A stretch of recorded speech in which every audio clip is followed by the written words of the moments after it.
Il faut encourager l'artiste avec les tape les mains, tape les mains, tape les mains. Voilà, encourager l'artiste.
Il faut l'encourager, il y a deux fois en honneur. Après, on va léger les seuls nouveaux.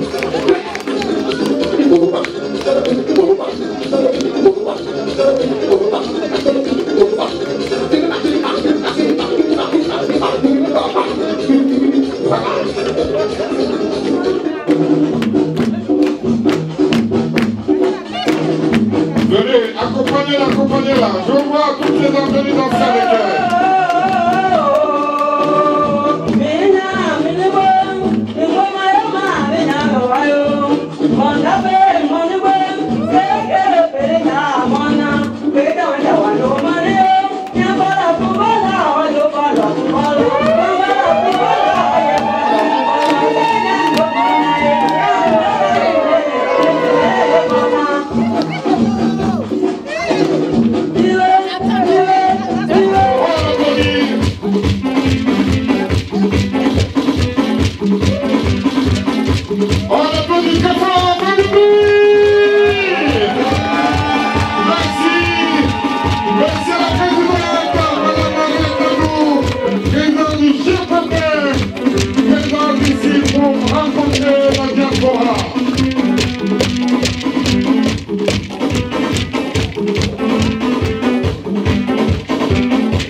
On continue.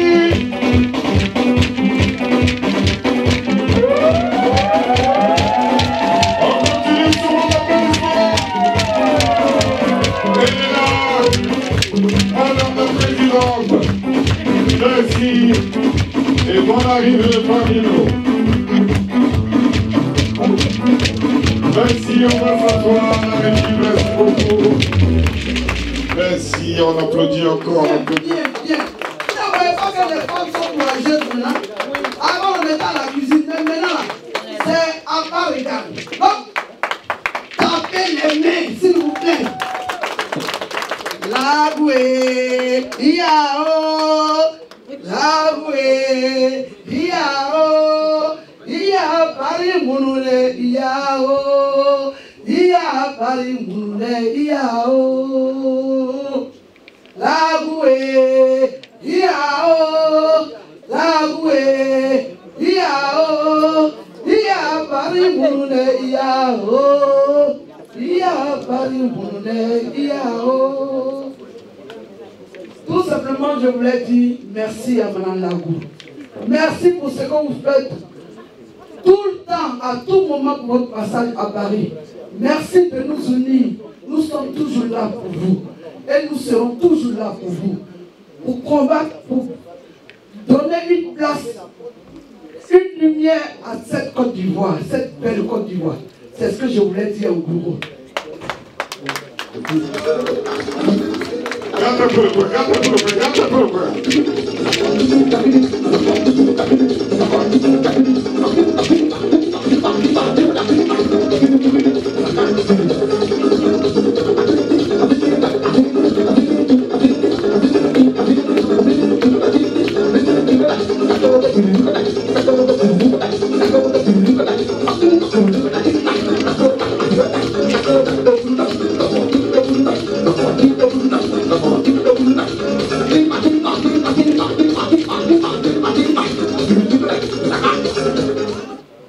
Aujourd'hui, elle nous fait l'honneur de venir à notre rencontre pour une annonce majeure.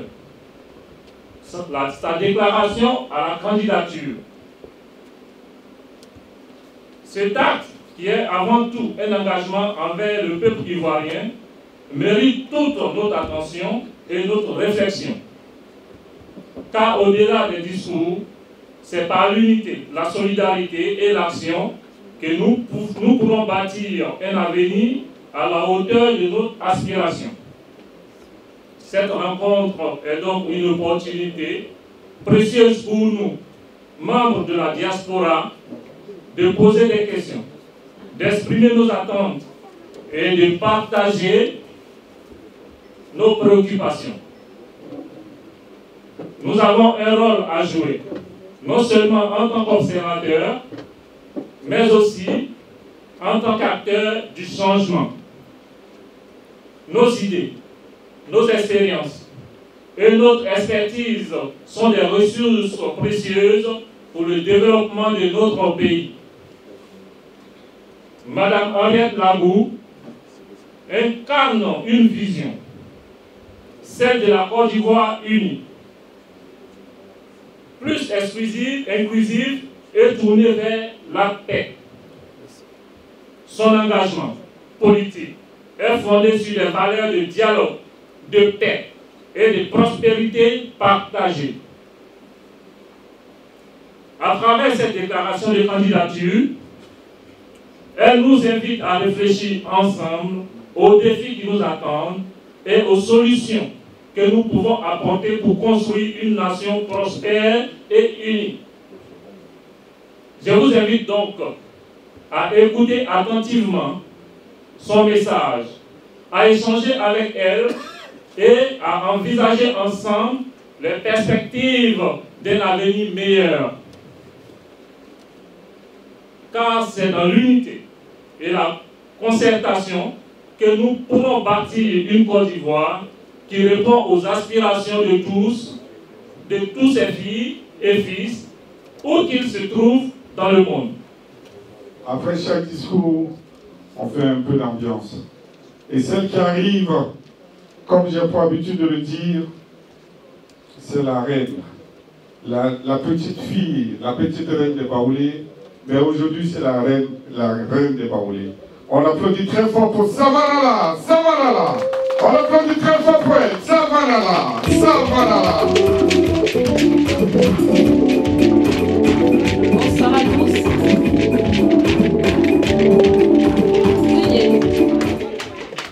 Bonsoir à tous. Bonsoir la savane. Bonsoir Madame la Présidente. C'est un plaisir pour moi d'être parmi vous cet après-midi. Je suis là tout simplement pour soutenir ma sœur, Madame Henriette Lagou, que je vais vous demander humblement de versionner s'il vous plaît. C'est une femme, une brave femme. C'est pas parce que c'est ma sœur, c'est une brave femme. Et je pense qu'il est très important que toutes les femmes de France, nous mettons ensemble pour la soutenir. Elle en a vraiment besoin. Les hommes ont gouverné. Les hommes ont gouverné. Ils n'ont pas su gouverner. Nous, les femmes, nous allons maintenant gouverner. Parce que nous sommes mères et nous saurons vraiment vous donner à têter comme il se doit. N'est-ce pas? Voilà, nous allons calmer le jeu. Alors tout à l'heure, la chanson que je vais interpréter tout à l'heure, c'est Clair de lune. Clair de lune, au clair de lune. Donc avant la victoire de maman, on va danser. Donc je vais demander humblement à toutes les femmes ici, levez-vous, c'est la fête, nous allons danser avant la victoire. Ok? On y va.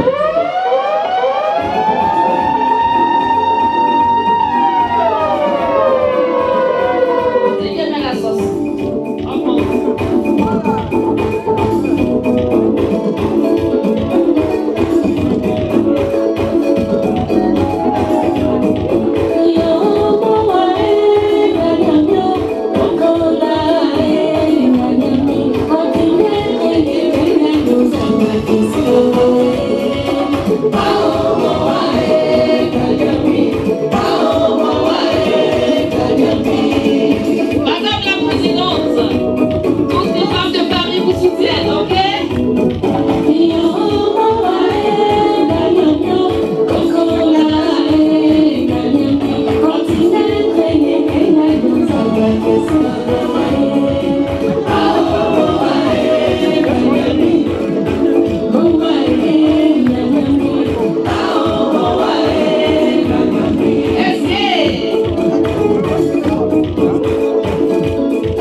Merci, maman. Voilà. Le livre, la présidente est là. Vous voulez tout savoir sur elle? Le livre, il est là. Il a 20 €. Elle est là. Elle va faire la dédicace après. Voilà. Donc, on va continuer avec les discours. Avant que la présidente ne prenne la parole, nous allons appeler la directrice de campagne, la DC, comme on le dit, Madame Dali Ramatou, qu'on applaudit très fort. Madame Dali Ramatou, on applaudit très fort pour cette grande dame. Messieurs, chers compatriotes et distingués invités, bonsoir. Je prends la parole aujourd'hui devant vous avec beaucoup de joie. Nous sommes ici réunis pour parler d'avenir, notre avenir, pour parler de changement, le changement de la Côte d'Ivoire, et surtout pour parler de Madame la ministre Henriette Lagou, ici présente. Veuillez l'ovationner, s'il vous plaît.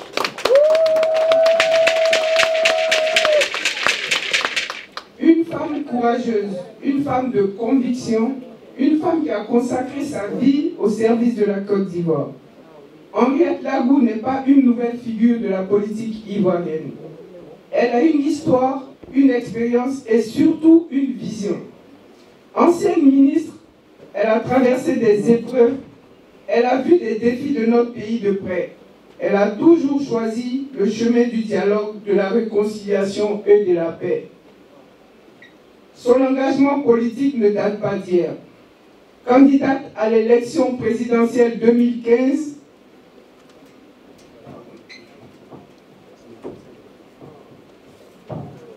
elle a porté haut les valeurs de la justice et d'unité nationale. Aujourd'hui, elle revient avec une détermination encore plus forte, portée par le groupement des partenaires politiques pour la paix qui est le GPP.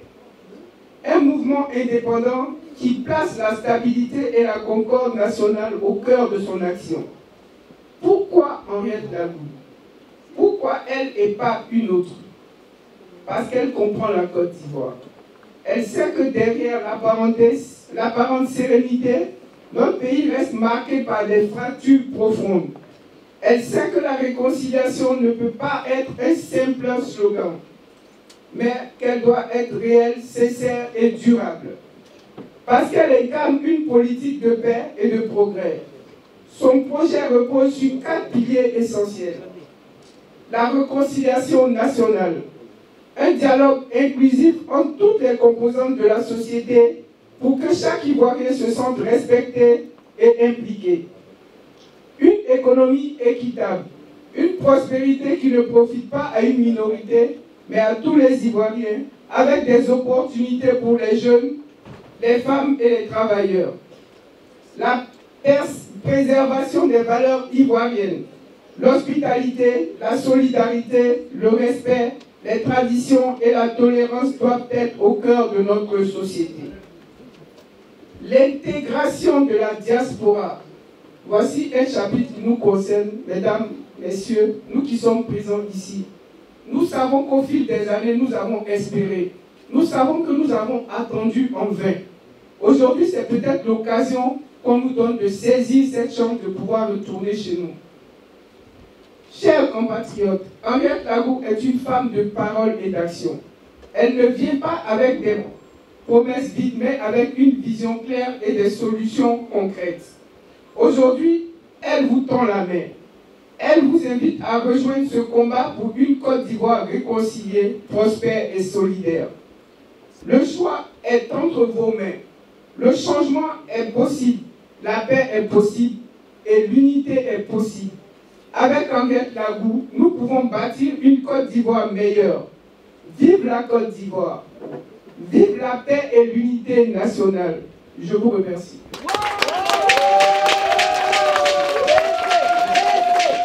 On applaudit très fort, Madame.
la patrie de la vraie fraternité.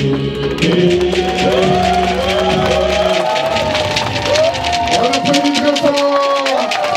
Et merci beaucoup à s'asseoir. Merci beaucoup. Merci frère. Je voudrais saluer tous ces frères, toutes ces sœurs et dire que nous sommes réunis ici, heureusement en qualité et sûrement en non-quantité, parce que c'est des présidents d'associations, c'est des présidents de et de plusieurs choses en même temps, n'est-ce pas frère? Amen. Il y a des présidents qu'on ne dévoile pas. Hein. Je voudrais vous saluer. Je vous dis merci. Avant tout propos, nous sommes en assemblée politique. Je voudrais saluer les représentants de PPACI, saluer les représentants du FPI, saluer les représentants du RHDP, de GPS. C'est ça que doit être la Côte d'Ivoire.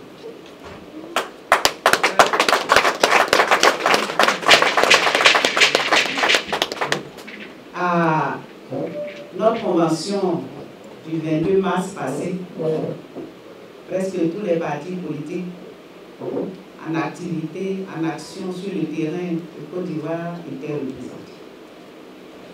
Ça a été dit.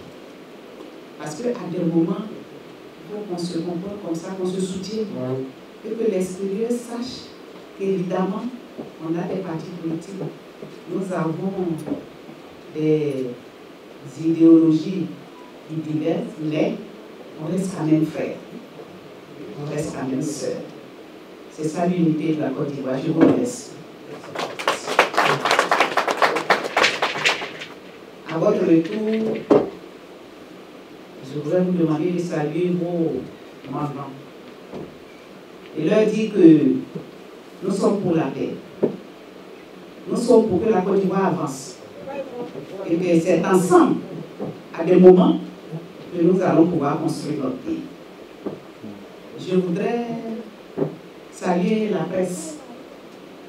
J'ai demandé la liste pour que je sache quels sont ceux qui sont là. Quand on traverse ces moments-là, les premiers amis de maintenant seront les premiers amis de plus tard. Vous n'avez pas compris. J'ai dit, je veux la liste. Parce qu'il y a des moments, je vais revenir ici. Ce serait sûrement des grandes salles. Mais il faut savoir faire la part des choses entre tes amis de début et tes amis de fin. Merci d'être là. Merci de nous soutenir. Je voudrais saluer le comité d'organisation. C'est des jeunes politiciens. Il faut les excuser s'il y a eu des impairs. Ce n'est pas facile. On était ici hier jusqu'à 3 h du matin. C'était très chaud. Et puis voilà qu'on a une petite salle. Et puis on a des frères et sœurs qui sont venus pour nous écouter. C'est déjà énorme. Permettez que je salue les associations de femmes aussi qui sont venues nous soutenir. Cœur blanc, femmes de Grigny. Et puis bon, et voilà. Puis à FIF. Merci d'être là. Saluer les artistes. On a dit que Dioro c'est parti. Ça va, merci de soutenir en tout moment et à tout instant. Et ici, saluer les hommes, surtout qui sont venus individuellement, pour venir nous soutenir, pourquoi pas. Parce que c'est ensemble que nous avançons. Maintenant, de toutes les manières, c'est à côté d'un homme, d'une grande femme. Il y a un homme, c'est le plus derrière. Non, c'est derrière. Chers compatriotes, frères et sœurs des partis politiques, chers militants de nos partis, Nous sommes GPFN, on est 8 partis politiques, avec les autres partis. Chacun ici est militant quelque part et est ici pour écouter Mme Henriette Lagout. Chers amis de la presse, Madame le DC, Monsieur le représentant, chers membres du comité d'organisation, Mesdames et Messieurs, chers invités, permettez-moi que je vous salue encore une fois et vous remercie pour l'accueil chaleureux qui m'est réservé et surtout pour l'attention particulière que vous me portez. Je vais lire ce document. À des moments, ils écrivent et puis je ne lis pas. Et c'est souvent qu'on est un peu indiscipliné. Hein. Je ne suis pas. Mais je vais être obligée de lire parce que, comme je l'ai indiqué tout à l'heure, nous sommes un groupement de partis politiques. Et nous avons décidé d'aller concourir en octobre 2025 à la présidentielle. Ils m'ont donné un message. Sinon, nous avons un message. Tout à l'heure, nous allons échanger,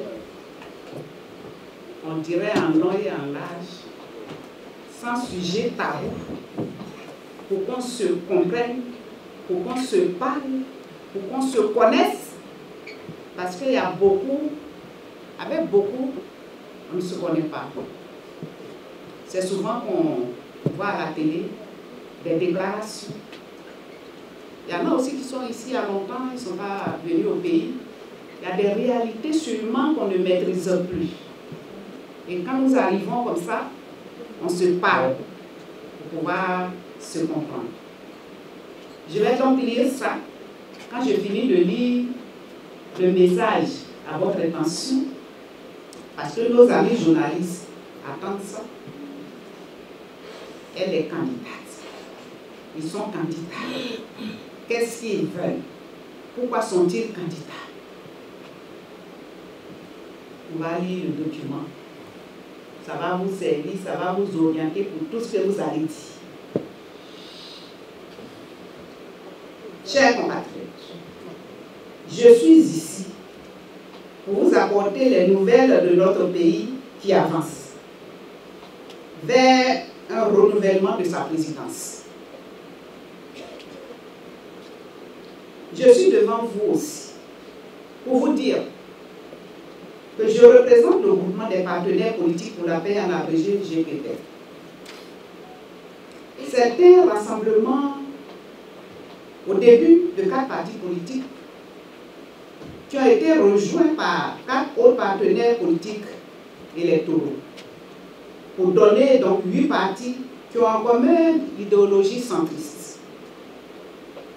Plus qu'un rassemblement de circonstances, le GPP est un groupement idéologique et un partenariat de raison.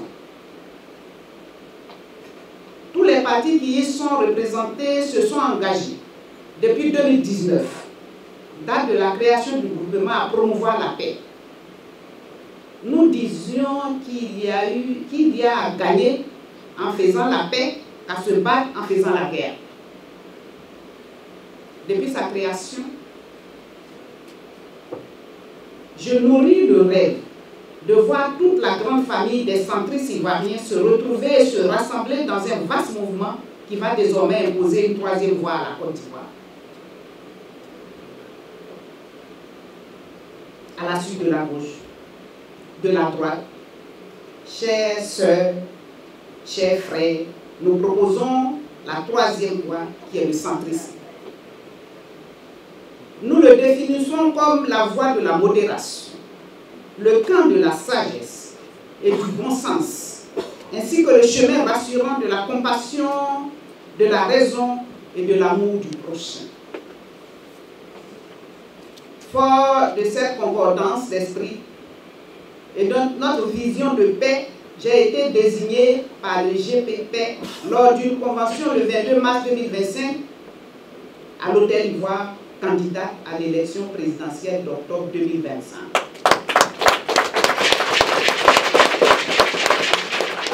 En participant à cette élection, il est question pour nous de défendre notre vision centriste du développement basée sur la concorde et la paix.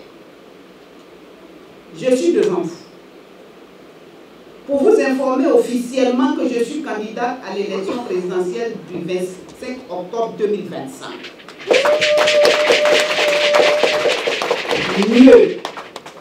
Mieux, je viens vous confier cette candidature qui découle d'une grande ambition pour notre peuple, une belle aspiration pour la diaspora et d'un immense amour pour la Côte d'Ivoire qui est à la croisée des chemins.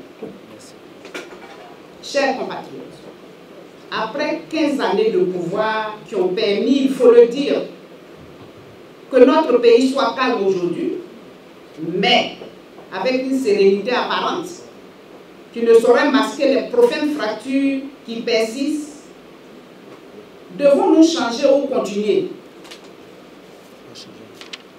Voici la problématique que pose l'élection d'octobre 2025. Nous observons tous que nous vivons dans un pays qui progresse et où tout semble fonctionner pour le mieux. Pourtant, derrière cette tranquillité, la paix véritable nous échappe encore. Les blessures du passé n'ont pas disparu. Certaines même sont rouvertes. Pour les autres, elles ont été enfuies sans être guéries. La méfiance persiste entre nos concitoyens. Les disparités régionales et politiques restent des sources de division et trop souvent l'unité nationale est mise à mal par des intérêts et trop souvent l'unité nationale est bloquée. Les Ivoiriens s'éloignent les uns des autres. Notre pays est désuni. Et cette absence de cohésion freine notre développement, affaiblit notre démocratie et empêche chaque citoyen de bénéficier pleinement des richesses et des opportunités qu'offre la Côte d'Ivoire. On applaudit s'il vous plaît. L'élection présidentielle d'octobre 2025 est l'occasion de changer ce tableau sombre devant une embellie de façade. Nous avons l'opportunité de bâtir une véritable réconciliation qui va aboutir sur une réelle et profonde paix, une bonne justice et une fraternité vraie. Chers compatriotes, nous sommes candidats pour la Côte d'Ivoire et pour le peuple, à qui nous proposons un projet présidentiel qui repose sur 4 piliers essentiels bâtis autour de 12 axes stratégiques. Pilier 1. Une paix durable et une réconciliation sincère. Il nous faut instaurer un dialogue franc et honnête entre toutes les composantes de la société ivoirienne. À cet effet, nous devons créer des institutions qui garantissent cette confiance et qui restaurent l'espoir d'une vraie cohésion nationale. Pilier 2. Une économie inclusive et équitable. La prospérité doit bénéficier à tous les Ivoiriens. Les jeunes doivent avoir des opportunités. Les femmes doivent bénéficier d'accompagnement et de soutien. Les travailleurs, qu'ils soient du public ou du privé, ont besoin qu'on leur offre soit récompensé. Il nous faut donc, pour ce faire, bâtir une économie fondée sur l'innovation, la production locale et le commerce équitable. Pilier 3, la Côte d'Ivoire des valeurs. Notre pays est réputé pour sa riche diversité culturelle et son attrait pour la tradition qui façonne les valeurs de sa société, dont l'hospitalité. Valeurs inscrites dans notre hymne national et qui s'expriment par la chaleur de notre accueil et de la générosité légendaire envers les étrangers. La solidarité qui traduit par la vie communautaire et l'entraide entre familles et voisins établis en normes sociales. Le respect des aînés, dont le fondement demeure la hiérarchie sociale et le respect des personnes âgées. des principes profondément ancrés dans nos mœurs, l'attachement aux traditions, qui se manifeste par l'observation des coutumes et des rites ancestraux qui restent importants dans la vie quotidienne. L'éducation et la transmission du savoir qui se trouvent devant la valorisation de l'apprentissage et la préservation des connaissances culturelles. La tolérance et la diversité. Avec plus de 60 ethnies, la coexistence pacifique et le respect des différences sont essentiels. Pilier 4. Une diaspora pleinement intégrée. Ivoiriens de France et du monde.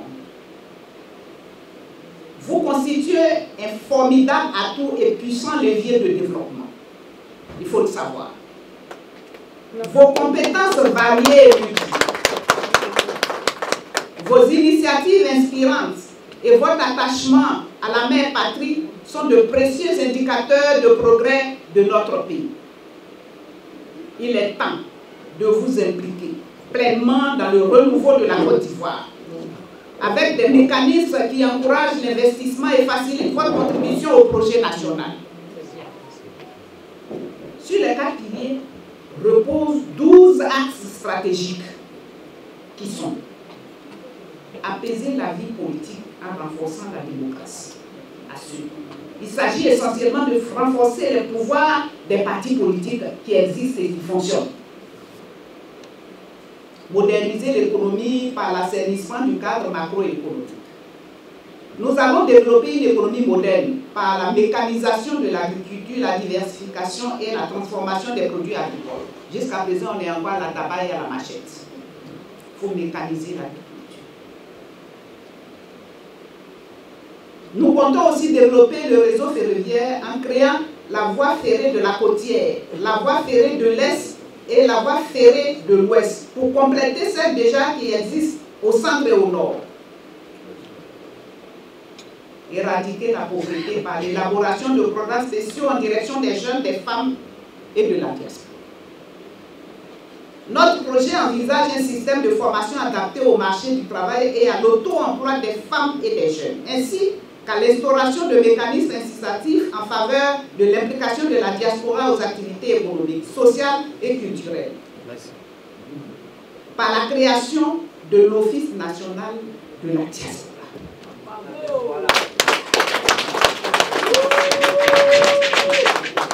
Parce qu'un ministère ne peut pas régler le problème de la diaspora. Il faut créer l'Office de la diaspora dirigé par la diaspora elle-même. Assurer un état de droit et des libertés publiques. Dans notre projet, nous allons par des réformes rendre la justice véritablement libre, autonome et indépendante. Garantir la sécurité des personnes et des biens. Nous proposons de repenser notre modèle de défense qui prend en compte l'évolution du monde et les menaces de tout genre. Entreprendre des réformes structurelles. À ce niveau, nous proposons l'amélioration du cadre macroéconomique à travers l'assainissement des finances publiques, la lutte acharnée contre la corruption et la réforme des grands secteurs de notre économie. Bravo. Bravo. 7e point. Ressouder le tissu social fragilisé. Assurer la cohésion sociale. Réaliser un aménagement et un développement du territoire national dans l'équité. Le projet que nous proposons envisage un développement pensé de villages aux grandes agglomérations avec la conception du schéma national d'aménagement et de développement du territoire que nous allons appeler SNADT pour aboutir à la communalisation totale. Chaque village qui a au moins 300 habitants doit être une commune. Comme ici. Approfondir la décentralisation afin de renforcer l'apprentissage de la démocratie au plan local et d'assurer une plus grande participation des populations au processus de développement. Le projet que nous proposons fait des collectivités décentralisées le cœur de notre modèle de développement qui va se réaliser par la structuration de l'espace national et le développement de proximité.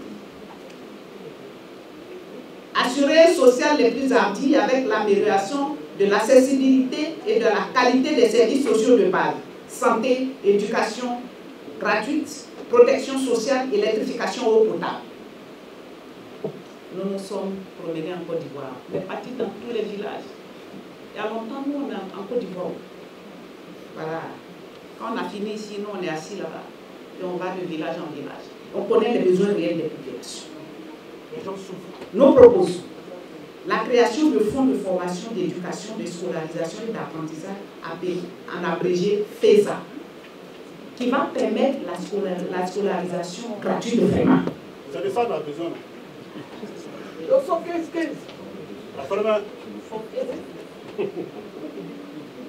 Pour rendre l'école réellement gratuite et obligatoire pour tous, avec l'introduction des langues nationales et étrangères dans le primaire. Bravo!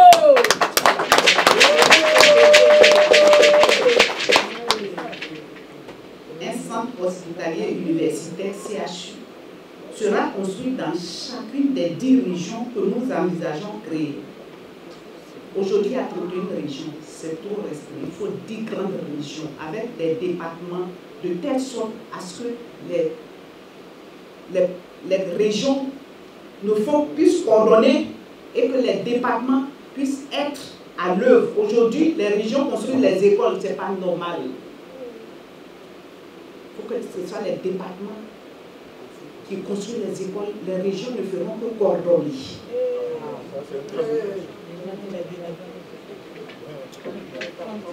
Nous envisageons une allocation chômage pour les travailleurs ayant perdu leurs emplois.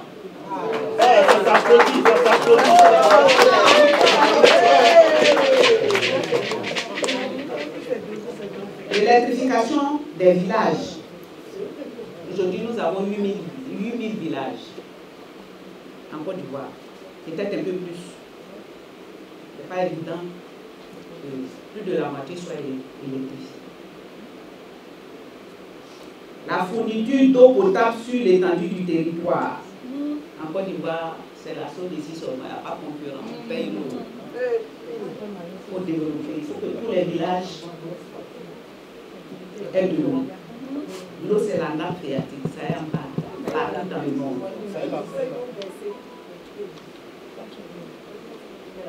La promotion d'un habitat décent pour les plus démunis. Un programme. En Côte d'Ivoire, le SMIC tourne autour de 70-75 000. Et puis, le studio à Abidjan, à Cocody, un studio va te faire 100 000 francs CFA. À Yopougon, tu tournes entre 50 000 et 60 000 francs un studio. Quand tu as 70 000 francs, tu fais comment?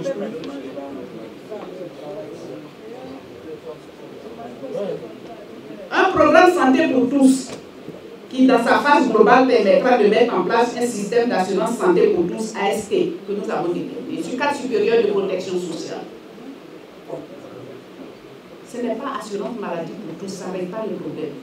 Il faut assurance santé pour tous, en y incluant la prévention. Il ne faut pas attendre que les gens soient malades avant de les soigner. Il faut faire de la prévention. Améliorer le cadre de vie actuel et gérer au mieux l'environnement afin de garantir un développement durable aux générations futures. Ici, le projet phare, c'est un citoyen, un toit. C'est un programme de construction d'habitat à loyer modéré que vous appelez ici HLM dans les grandes villes et la modélisation de l'habitat avec l'implication de la diaspora. Amen. Améliorer l'égalité basée sur le genre, avec l'implication de la femme et des couches vulnérables dans la vie économique et sociale. En la matière, il est question d'améliorer la scolarisation de la petite fille et de la lutte contre les violences basées sur le genre qui entraînent des grossesses non désirées et les avortements. Assurer le rayonnement du pays à l'extérieur. Ici, il s'agira de protéger notre notoriété, nos frontières à travers une grande armée dont l'esprit est fondé à garantir la paix et la concorde. Chers compatriotes, voici les 4 piliers qui renforce les 12 axes stratégiques de notre projet centriste de développement pour la transformation de notre pays. Il vise à apporter un développement endogène et sans exclusive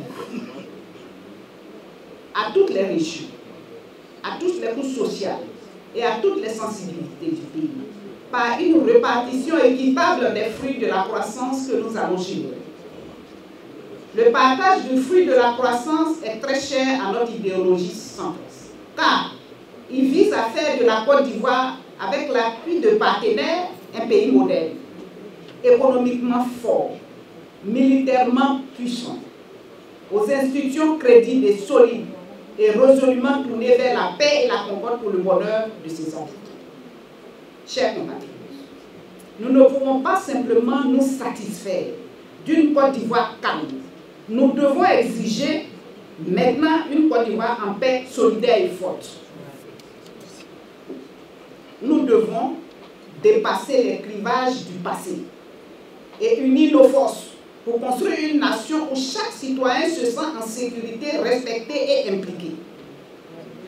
Je vous invite à me rejoindre dans cette mission essentielle qui consiste à porter ensemble l'idéal d'une Côte d'Ivoire réconciliée et résolument tournée vers l'avenir. Je suis prête à mener ce combat avec vous et pour vous, avec détermination, intégrité, une volonté inébranlable de voir notre nation s'épanouir et retrouver son unité. Voilà ce à quoi nous nous sommes engagés et qu'à mon tour je vous engage. Travaillons efficacement à nous bâtir une belle trajectoire et croyons ensemble à notre victoire. Vive la Côte d'Ivoire, vive la paix et l'unité. Je vous remercie.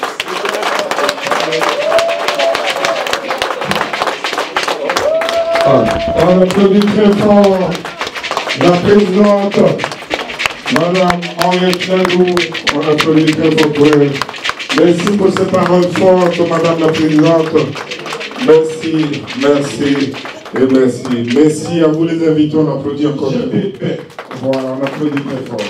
Madame la Présidente, avant les questions, nous allons continuer.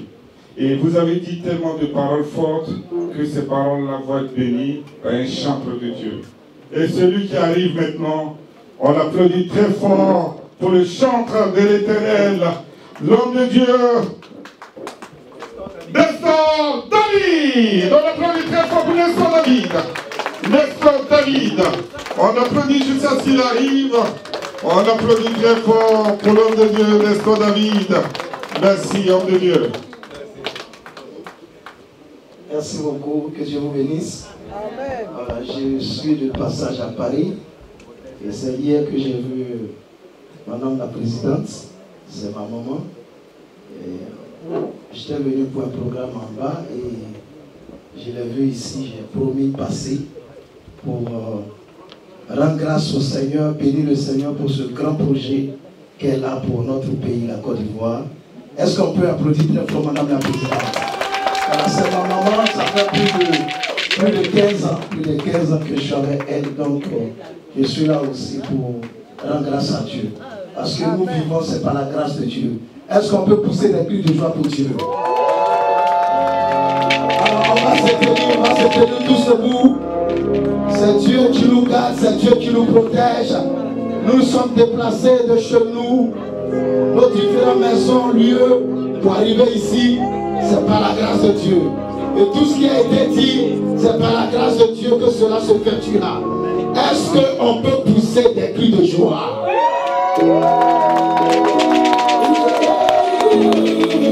Est-ce qu'on peut célébrer?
très fort pour le chantre de l'Éternel, Nestor David, qui bénit les paroles et cette salle.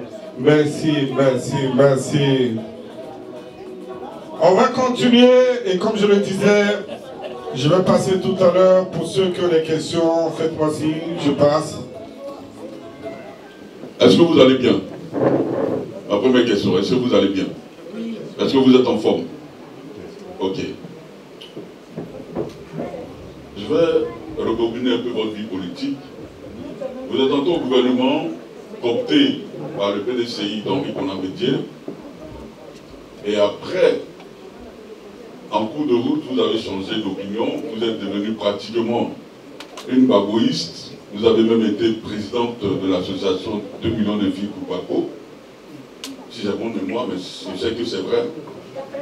Et puis, quand la donne a changé politiquement au pays, on vous a vu sourire au nouveau pouvoir.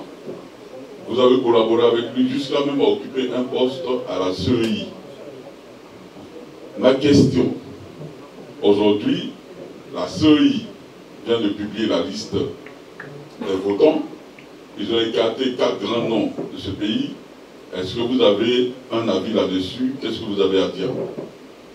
Deuxièmement, ma dernière question, c'est votre rôle au niveau de la CEI. De source sûre, on nous a dit que vous êtes au sein de la CEI, mais vous n'avez pas de représentant sur le plan local. Votre parti n'a pas de représentant sur le plan local, donc c'est le RHDP qui propose ses représentants pour vous représenter au sein des CEI locales. Et ça envoie tout un grabouillus pendant les différentes élections qui ont eu lieu. Qu'est-ce que vous avez à dire là-dessus? Voilà mes 2 questions que je vous pose.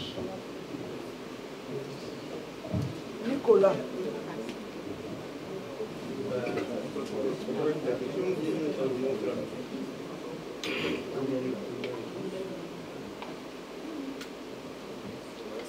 Je pense qu'on va répondre question par question.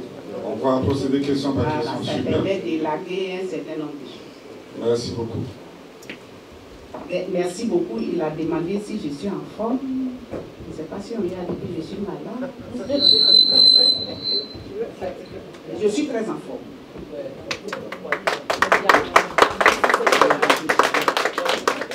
Peut-être que je ne suis pas grosse comme avant. J'ai raffiné, j'ai rajeuni. Parce qu'à un certain âge aussi, il faut éviter un certain nombre de choses. C'est le conseil qu'on donne à ceux qui viennent après nous. Sinon, tu prends des maladies. Donc, sinon, je suis très en forme. C'est pour ça que je suis là. J'ai parcouru la Côte d'Ivoire. Depuis la déclaration de ma candidature, à des endroits, j'arrive à 2 h du matin, à des endroits, j'arrive à 3 h du matin. Mais on est un peu fatigué, mais on tient quand même. Avec l'âge qu'on a, je pense qu'on tient. Je suis en forme. Je suis rentré au gouvernement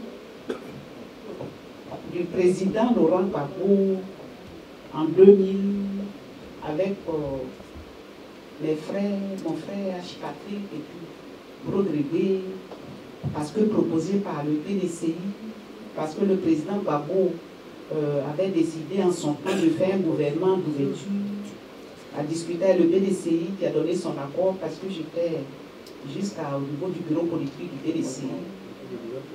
Et donc, c'est les anciens du PDCI, parce que là-bas, c'est les anciens qui ont décidé que nous trois, là, nous soyons au gouvernement. Moi, je me baladais quelque part, on m'a appelé, donc il faut aller. Je n'ai pas fait de couvert.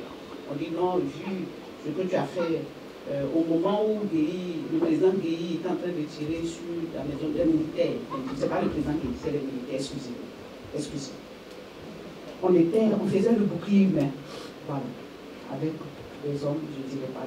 Et donc, au vu de tout ça, je me retrouve donc au FPI. Je ne les connaissais pas, j'avoue, parce qu'on était jeunes. À 13 ans, moi, j'étais conseiller municipal dans la localité. À 23 ans, j'étais conseiller municipal dans la localité, au titre du PDCI. Vous savez comment ça se passe en Côte d'Ivoire. Et rien, des fois, c'est partagé politiquement. Ça, c'est même pas beaucoup. Et donc, me voici dans un gouvernement où c'est un gouvernement socialiste. Nous, on était formés à la droite. Le PDCI, c'est la droite. Et voilà un programme de gouvernement.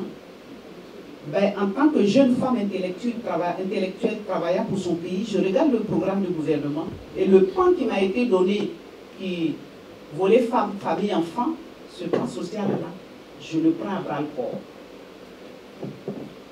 Et je travaille parce que c'est l'homme qui fait le fort enfant. On peut donner un très bon poste et tu peux échouer. Et comme il y a trop de palabres dans nos pays, vous savez, les gens s'organisent pour que les politiques là soient en palabres. Quand on se retrouve, là on a décidé de faire, ils ont décidé de faire un gouvernement d'union, mais après en dessous, il faut les mettre en palabres, parce que quand on est en palabres, en ce moment, ils peuvent mettre la guerre dans nos pays et puis aller piller. C'est nous-mêmes qui sommes responsables de ce qui nous arrive. Moi, je refuse ça. Donc, ben, ils ont trouvé au PDCI que je travaille trop bien le projet, le programme de gouvernement du président Gbagbo. Et je suis parmi les premiers radiés du PDCI. Le président m'a dit au cours de « Je ne suis pas parti du PDCI, on m'a radié du PDCI. » Parce que je travaille trop bien le gouvernement du président, le gouvernement du président. Il faut retenir ça. Donc, me voici sans parti politique. Le président Gbagbo renouvelant le gouvernement, le convoque. Il dit, je sais que tu ne peux pas être FDI parce que tu nous chantes à l'oreille que toi, tu as une fabrication de la droite. Ben, je peux te nommer ministre au titre de la société civile parce que tout le monde veut que tu restes au gouvernement. C'est ainsi que je suis devenue ministre des Affaires sociales et des personnes en situation de handicap dans le gouvernement, au titre de la société civile. Je n'ai pas pris de cas pour FDI. À l'avènement de la crise, le président Gbagbo nous a convoqués et on est un certain nombre de ministres. On nous sort pour que les rebelles puissent rentrer pour qu'il y ait la paix en Côte d'Ivoire. Ce n'est pas parce qu'on a mal travaillé quand on s'est dit le gouvernement. Parce que la paix devait revenir en Côte d'Ivoire. On sort donc du gouvernement. Il me propose d'être PCA de Air Ivoire. Je suis resté 6 ans PCA de Air Ivoire. Je n'ai plus de parti politique. Je suis PCA de Air Ivoire par le président qui me fait confiance. Et il s'engage en 2010 à un combat politique parce qu'il est encore candidat. Ben, je monte le mouvement 2 millions de filles qui est à politique pour réunir toutes les filles de Côte d'Ivoire pour soutenir le président Laurent Gbagbo. Ce n'est pas une gratitude ça. Je suis désolée.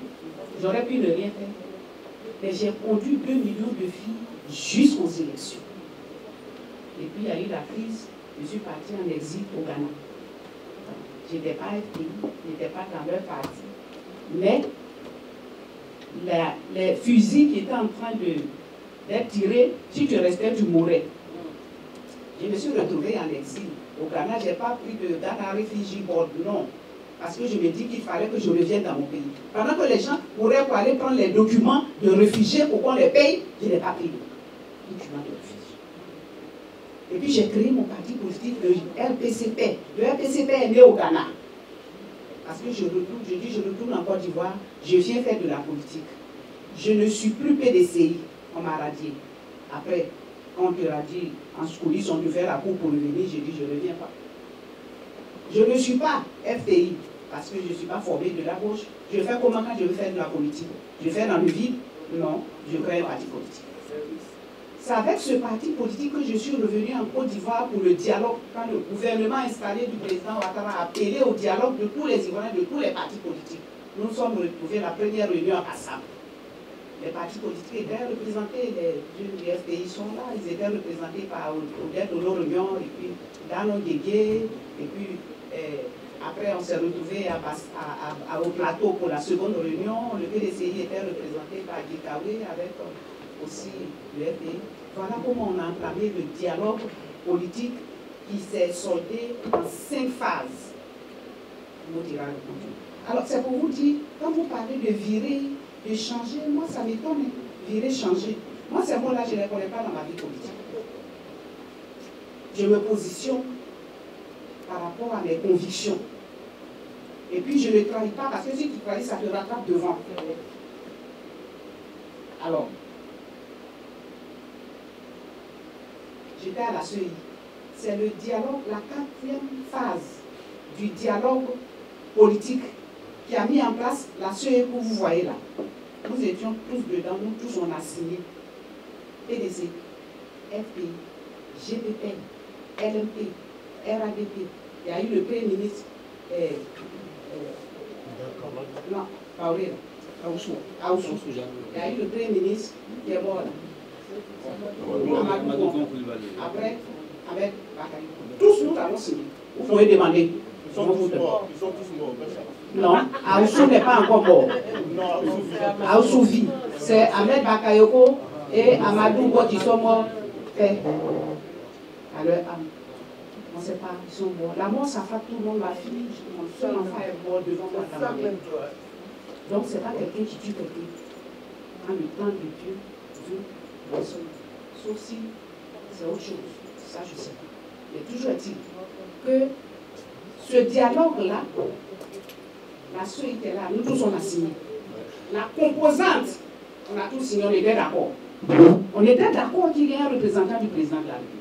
On était d'accord qu'il y ait un représentant du ministre de l'Intérieur. On était d'accord sur le nombre de participants. Quand on a signé, le PDCI dit qu'il ne participe pas. Le FPI a participé. La LMFP a participé. Le GPP a participé. C'est à l'issue de ça qu'on a donné des représentations à chaque groupement qui était au dialogue politique. Alors nous, on a eu une représentation avec, on m'a mis avec l'Obia Major, les jeunes là, ils avaient leur groupement. Moi, je ne les connaissais pas trop, mais on m'a mis avec aucun seul représentant. Pour la paix en Côte d'Ivoire, j'accepte. Et les deux jeunes gens se sont assis et disent, maman, tu vas aller nous représenter. J'ai dit, je suis chef de parti politique. Non, nous on est trop jeunes. Tu vas aller nous représenter à la CEI. Je dis à Amadou, bon père à son âme, que j'y vais pour 2 ans. Et je suis politique. Pour la stabilité de la Côte d'Ivoire. Le PDCI ne voulait pas rentrer. Quand on a fait la première élection de députés, qu'ils ont vu qu'ils ont eu beaucoup de députés, en ce moment ils disent, maintenant on veut rentrer. C'est comme ça qu'ils font rentrer. En ce moment, quand le président Pabo est venu créer PPACI, et qu'il y a la division FPI et PPACI, FPI hier, le président Pabo dit je rentre, on lui a donné un poste. Alors, quand on dit oui, tu as fait le sourire aux gens, non, je n'ai pas souri à quelqu'un pour me donner le poste. Hein. J'ai travaillé pour être là-bas. Et j'ai été là-bas pour que la Côte d'Ivoire soit en paix. Voilà. Sinon, c'était encore des parades et la guerre qui allait s'installer. Ici, là, il y a des gens qui sont ici à la diaspora, qui sont venus, ils ne sont jamais retournés au pays. Il y en a aussi qui y vont. Mais ce que nous, on a vécu là-bas, beaucoup ne l'ont pas vécu. Nous, on est plus prêts à ce que les âmes crépitent. Parce que quand ça sort, quand on tire, on ne répare pas les couleurs. On ne cherche pas à savoir si tu es FPI, tu es RADP ou bien tu es GPP. Et puis tu vas mourir, et puis après c'est la guerre, tu es mort et armé. On sait quand ça commence, on ne sait pas quand ça finit. Voyez-vous? Donc, retenez que je suis allée à la CEI à un moment donné où la Côte d'Ivoire en avait besoin.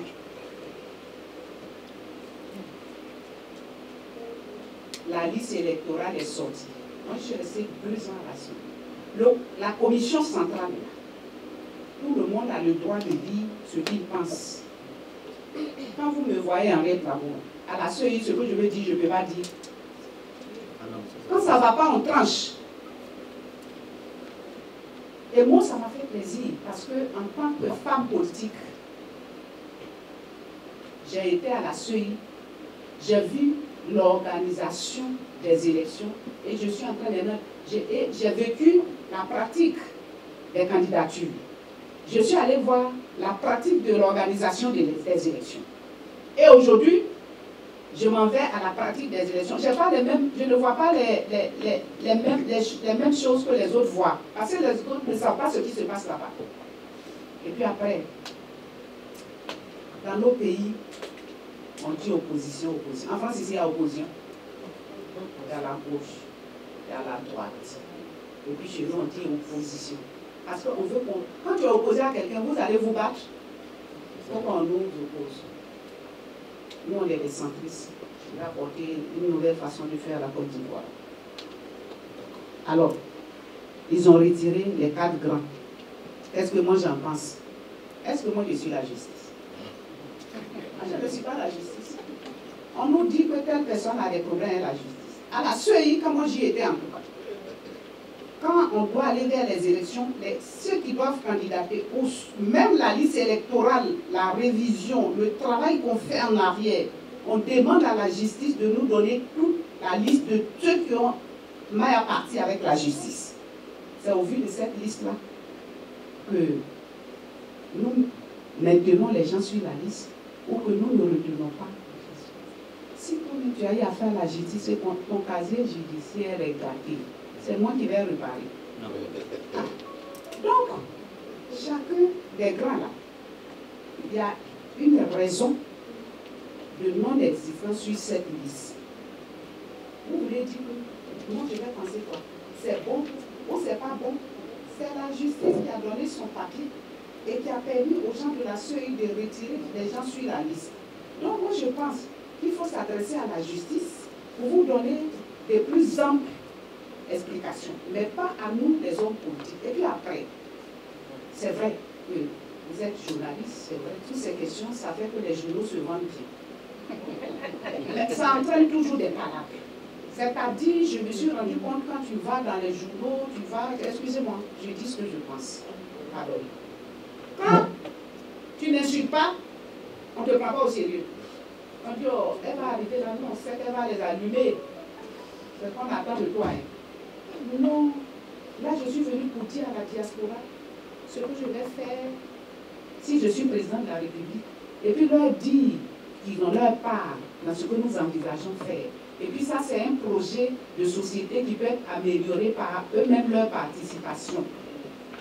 Mais je ne vais pas venir dire ici, bon, Bago, là, il n'est pas bon, le président, ou bien, bon, M. Thiam, il a sa tête est comme ça, ou bien il a fait comme ça, ou bien on l'a radié, mais ce n'est pas normal. Mais ce n'est pas normal. Pourquoi? Explique. Tu n'as pas d'explication à donner. Tu n'as pas d'argument. Et puis demain, ils vont aller écrire, bon, Madame Lagou dit, elle n'est pas d'accord. Elle n'est pas d'accord pourquoi? Je ne suis pas dans la théorie, je suis dans la pratique. De tout ce que j'ai fait. Donc, mon frère, on les a radiés. La liste est sortie. Chacun qui s'est inscrit n'a qu'à aller voir si déjà son nom est dessus. Celui qui est déjà dessus, déjà n'a qu'à aller voir si son nom est déjà dessus. Déjà, c'est un grand pas.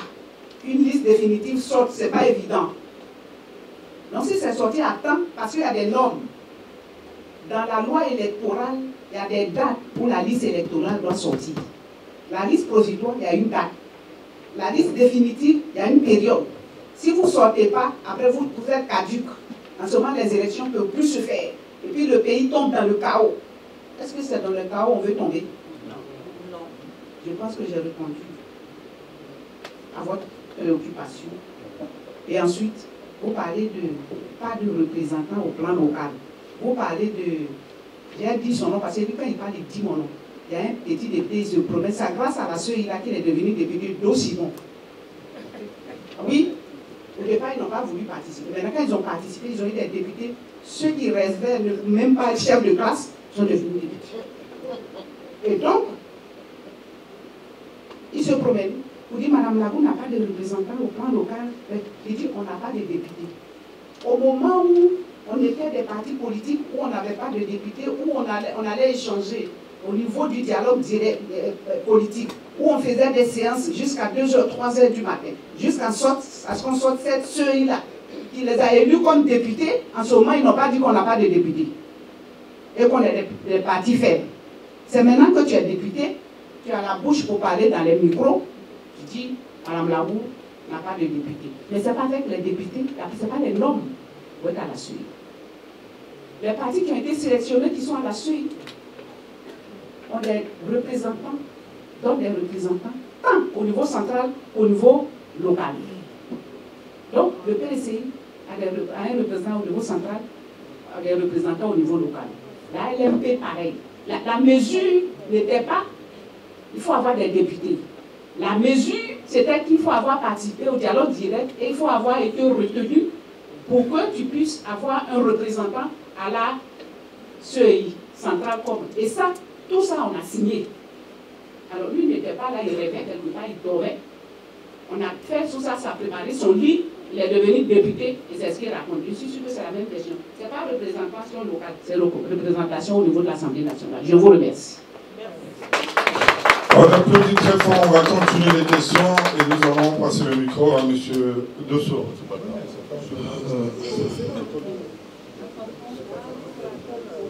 Madame la ministre, bonjour. Soyez la bienvenue. Pardon, Madame la Présidente. Ouais. Soyez la bienvenue. Moi, à la base, j'ai pas de questions. J'ai pas de questions à proprement dit. Parce que depuis que je suis assis ici, vous avez déballé le programme de votre parti politique. Ça m'a enchanté. En fait, c'est de ça qu'il s'agit. Aujourd'hui, je pense que vous avez fait l'état clinique de la République de Côte d'Ivoire. Sous M. Ouattara. Il faut dire les choses telles qu'elles sont. Parce que c'est lui qui est au pouvoir aujourd'hui. Oui, c'est ça. C'est lui qui est au pouvoir. Et l'état clinique que vous venez de faire, c'est parce que vous jugez bon que sur ce pouvoir-là, il y a certaines choses qui ne vont pas bien. Moi, en tant qu'opposition, en tant qu'opposant, c'est ça mon sacerdoce. C'est-à-dire que moi, Dosso, aujourd'hui, je suis prêt à soutenir toutes les forces qui sont prêtes à réconcilier les Ivoiriens. À réconcilier les Ivoiriens. C'est une étape très importante dans la vie sociale de notre politique, de notre pays. Parce que si on n'est pas réconcilié, ça ne sert à rien. Et tout à l'heure, dans votre programme, vous l'avez mentionné, la Côte d'Ivoire en a besoin. Aujourd'hui, on se regarde en chien de faïence. On se traite de tous les noms. Parce que simplement, il y a d'autres qui ne veulent pas quitter le pouvoir, il y a d'autres qui veulent se maintenir au pouvoir.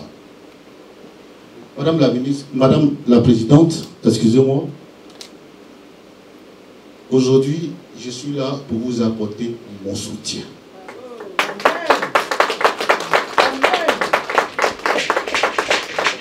Et il y a une chose qui est importante.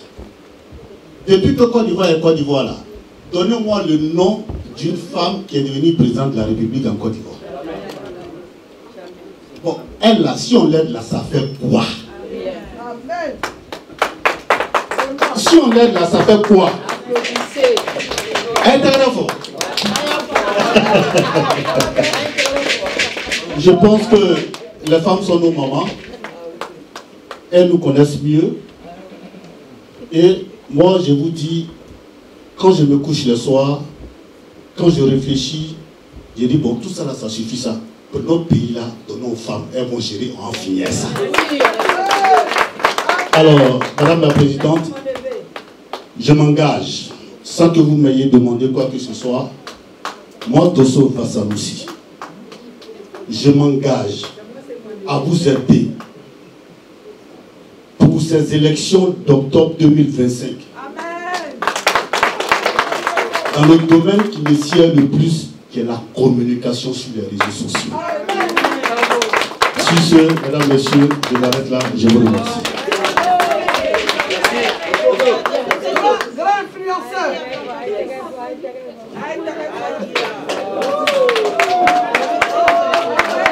Ça s'applaudit, ça s'applaudit. Merci à Dosso. Voilà. Ça va, Madame la Présidente? On va continuer aux questions. Ok. Et nous allons passer le micro à M. Georges Accard, journaliste à Abidjan Potos et Télé Potos. Bonsoir, Madame la Présidente. Bienvenue parmi nous dans la diaspora. Je viens d'écouter le déroulé de votre programme de gouvernance pour 2025. Et il y a 2 points que je pense, sur lesquels je souhaiterais que vous puissiez donner un peu plus de détails. Le premier point, c'est la lutte contre la corruption. Vous avez parlé de la lutte contre la corruption. J'aimerais que vous puissiez nous donner des exemples pratiques de solutions que vous proposez pour éradiquer ce fléau, on peut dire, qui gangrène notre pays, notamment l'administration publique, et les cas de concours dans les institutions, les écoles, et puis aussi avec le cas des terrains expropriés, comme le cas de M. Comé et tout ça, ça fait partie de la corruption. Donc, est-ce que vous pouvez nous donner une mesure pratique, comme vous l'avez fait pour la diaspora, où vous avez annoncé la création d'un office pour la diaspora? J'aimerais bien que vous puissiez nous donner une mesure pratique pour éradiquer cette corruption-là. La deuxième question que je voudrais vous poser, c'est savoir votre vision sur l'intégration sous-régionale africaine, notamment ce que vous pensez de l'AES. D'autant que si vous êtes élu au soir du 25 octobre 2025, ce que nous souhaitons tous, vous allez avoir entre les mains les manettes de la Côte d'Ivoire au plan diplomatique, et donc il va falloir justement discuter de ces questions-là avec nos frères voisins qui sont sortis de la CEDEAO et qui ont créé une alliance qu'ils appellent AES. Donc comment vous pensez cette cohabitation-là entre AES et CEDEAO si vous êtes élu? Et que proposez-vous également pour sécuriser la Côte d'Ivoire face aux menaces terroristes qui frappent aux frontières nord de la Côte d'Ivoire? On voit bien que nos voisins sont victimes de ces attaques-là, donc ils ne sont pas très loin de chez nous. Quelles sont les solutions que vous proposez face à ces éléments-là? Pour aller plus loin justement dans la vision stratégique sous-régionale, je voudrais maintenant parler de la vision internationale. Quelle sera votre stratégie vis-à-vis des partenaires occidentaux, c'est-à-dire l'Occident, les Occidentaux de l'Ouest, et puis notamment ceux de l'Est, quand on sait qu'il y a aujourd'hui une fracture entre la Russie et les Occidentaux?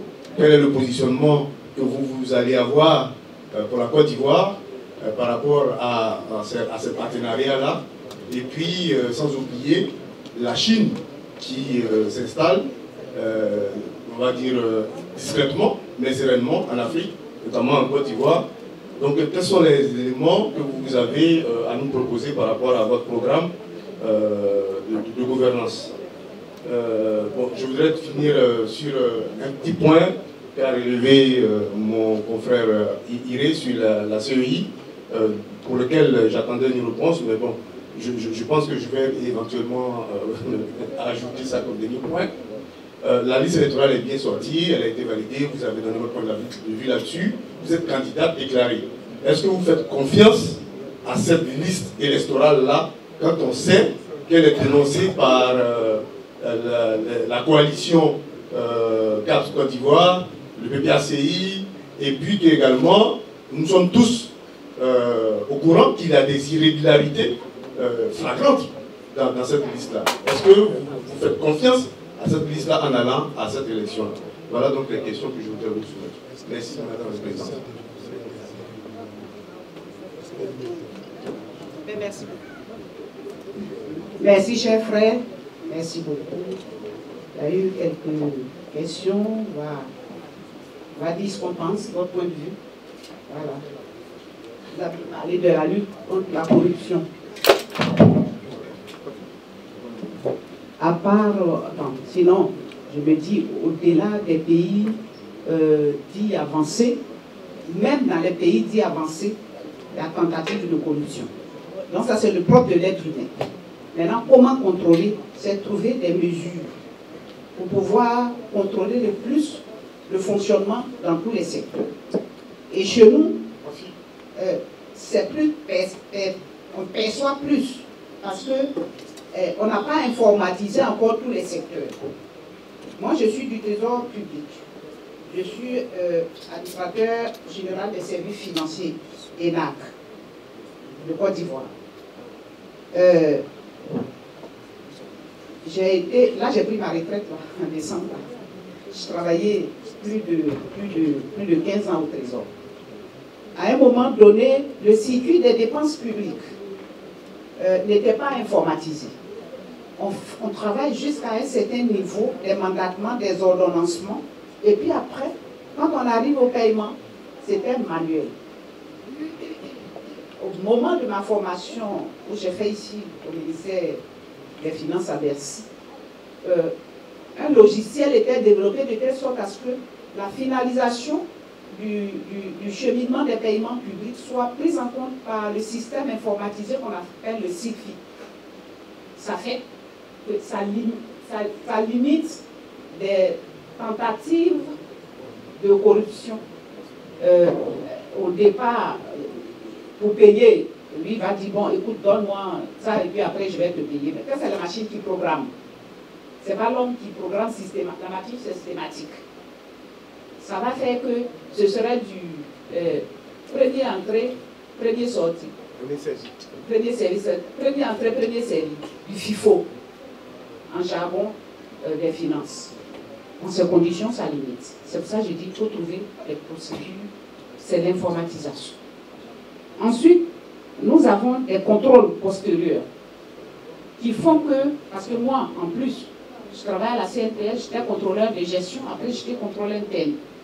Alors quand tu es contrôleur de gestion, c'est de contrôler le cheminement de tout ce qui est mouvement de décaissement et de finance. Donc quand tu es contrôleur interne, ça te permet de contrôler de gestion, ça permet un suivi. C'est vrai qu'on a des systèmes de contrôle, mais à mon avis, ce n'est pas encore très, très fort à faire le suivi, de telle sorte qu'il n'y ait pas, au cours du trajectoire, des possibilités de corruption. Ensuite, moi, j'ai été 6 ans chef de service audit interne à la CNTS. Ça permet, l'audit, c'est ponctuel, voyez-vous, mais c'est interne, c'est pas externe. Il y a l'audit interne, l'audit externe. Donc ça aussi, c'est des éléments de contrôle. Ça existe, c'est vrai. Mais tout ça, à l'appui de l'informatique, ça va permettre de bloquer un tant soit peu les systèmes de corruption. Bon, tout ça s'est développé dans notre projet de société. Là, on ne peut pas tout dévoiler. Donc voilà un peu au niveau de la corruption. Vous allez parler du terrain. Moi, à un moment, j'avais fait un tour au Rwanda. Au Rwanda, tu prends ton téléphone. Vous mettez votre nom. Et puis vous mettez